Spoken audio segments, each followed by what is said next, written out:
మనోనేత్రం అనుకోండి, లేదా సుషుమ్న నాడి ఓపెన్ అయినప్పుడు దానికి అంటే సుషుమ్న నాడి ఇది ఎక్కడ ఉంటుందండి బాడీలో? ఎగ్జాక్ట్గా మనకి ఇలా చూస్తే ఈ పార్శ్వానికి తిన్నగా బ్రహ్మరంధ్రం నుంచి 30 degrees బయటకు వచ్చేలాగా ఉంటుందండి. ఓకే, అంటే మనం బొట్టు పెట్టిన ఈ ప్లేస్కి సైడ్కి ఉంటుంది. అంటే అదొక కన్ను మాదిరిలానే ఉంటుంది, అదొక బాదం గింజలాగా ఉండి ఇట్ లైక్ అంతా క్యాల్సిఫై అయిపోయి ఉంటుంది. క్యాల్సిఫై అంటే థిక్ అయిపోయి ఉంటుందండి.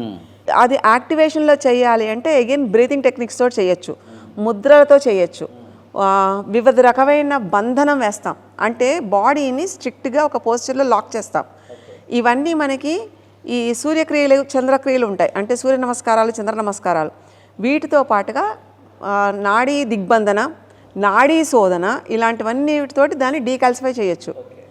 సో పిల్లల్లో ఇది తొందరగా యాక్టివేట్ అవుతుంది, కానీ అది మనం చాలా పూర్తిగా అందరం మర్చిపోయాం. అది దాని మెయిన్ ఫంక్షన్ ఏంటంటే బాడీలో ఇంపాసిబుల్ థింగ్ని మేకౌట్ చేస్తుందండి. అంటే physiologically it makes you like healthy, it makes you like perfect.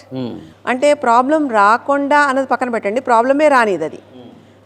దాని నుంచి వచ్చే అంటే ఎంజైమ్స్, హార్మోన్స్, వీటికి రిలేటెడ్గా బాడీని బ్యాలెన్స్ చేస్తూ వాటిలో ఉండే చైతన్య శక్తిని యాక్టివేట్ చేస్తుంది తొందరగా.